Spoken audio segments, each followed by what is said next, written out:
Who are the Bilderberg Group? Why do they meet every year? What do they talk about? And why the secrecy? Do they intend to rule the world? Is the Bilderberg Group the true elite that rules the world, or do they eliminate precedents and economics to their advantage and manipulate us to believe that we have a voice and a choice?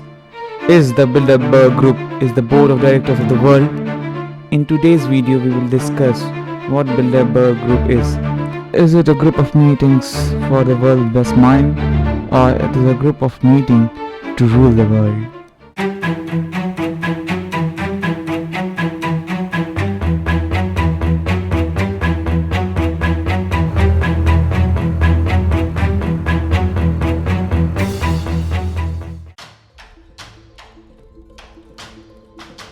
In Oosterbeek, Netherlands, from 29 to 31st May 1954. The hotel gave its name both to the group and to the Bilderbergers who participate in its activities.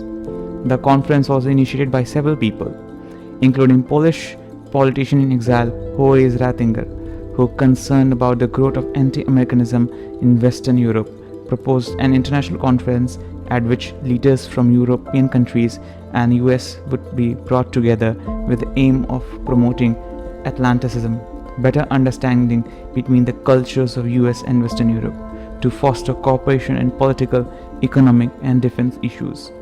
Ratzinger approached Prince Bernhard of Netherlands, who agreed to promote the idea together with former Belgian Prime Minister Paul van Zelen and then head of Unilever Paul Jekins. Bernhard in turn contracted Walter Bedell Smith, then the head of CIA, who asked Eisenhower advisor Charles Douglas Jackson to deal with the suggestion. The guest list was to be drawn up by inviting two attendees from each nation, one of each represent the conservative and liberal points of their view. 50 delegates from 11 countries in Western Europe attended the first conference along with 11 Americans. The success of the meetings led the organizers to arrange an annual conference. A permanent steering committee was established with Ratzinger appointed as permanent secretary.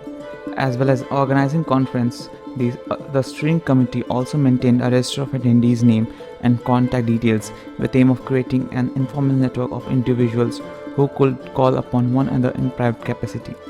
Conferences were held in France, Germany, and Denmark over the following 3 years. In 1957, the first US conference was held at St. Simon's Island, Georgia.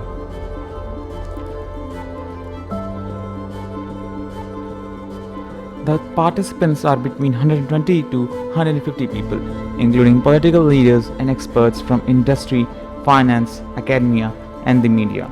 About 2/3 of participants come from Europe and rest from North America, 1/3 from politics and government, and rest from other fields. Historically, attendees lists have been weighted towards bankers, politicians, directors of large businesses, and board members from large publicly traded corporations, including Wallenberg-owned Conglomerate Holding Company, Investor AB, and other Wallenberg-owned multinationals such as Ericsson, ABB, IBM, Xerox, Royal Dutch Shell, Nokia, and Daimler. Heads of states including former King Juan Carlos I of Spain, former Queen Beatrix of Netherlands have attended meetings. The group's original goal of promoting Atlanticism, of strengthening US-European relations and preventing other world war has grown. According to Andrew Kakabatse, the Bilderberg Group theme is to bolster a consensus around free market Western capitalism and its interests around the globe. In 2001, Dennis Halley, a Bilderberg Group founder and steering committee member for 30 years, said to say we are striving for one world government is exaggerated, but not unwholly unfair.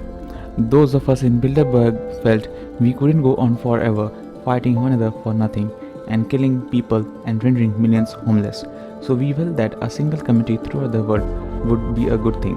According to web page of the group, the meetings are conducted on the Chapman House rule, allowing the participants to use any information that gained during the meeting, but not to disclose the names of the speaker or any other participants.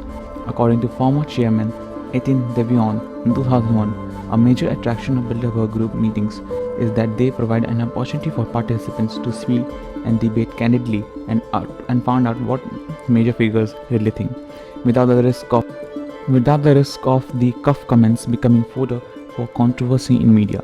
A 2000 press release from the American Friends of Bilderberg stated, "There have been long-standing concerns about lobbying since senior policymakers meet with corporate lobbyists, partly because of its working method to ensure strict privacy and secrecy.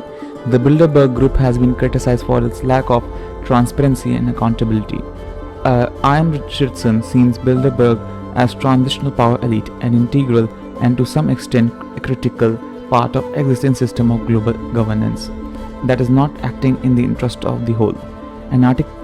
The undisclosed nature of proceedings have given rise to several conspiracy theories, which have been popular at both extremes of political spectrum.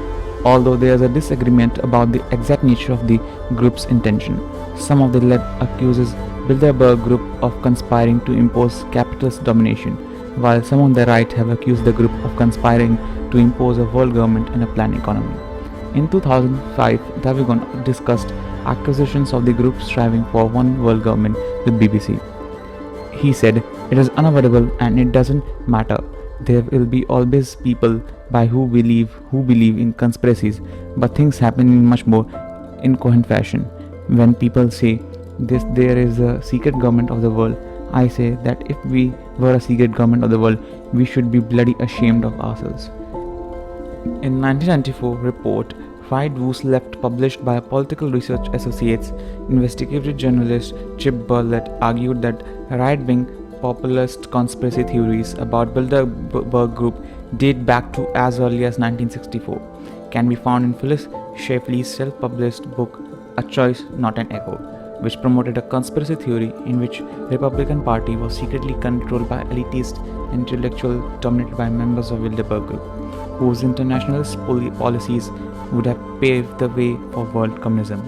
In August 2010, former Cuban President Fidel Castro wrote an article for Cuban Communist Party newspaper Granma, in which he cited Daniel Stevens' 2006 book The Secrets of Bilderberg Group, which, as quoted by Castro, describes sinister cliques and the Bilderberg lobbyists manipulating the public to install a world government that knows no borders and is not accountable to anyone but its own self. It is my personal opinion that Bilderberg Group is a group of political leaders, experts from industry, finance, academia, and media. It is not a secret society which wants to rule the world, but people loves conspiracy theories.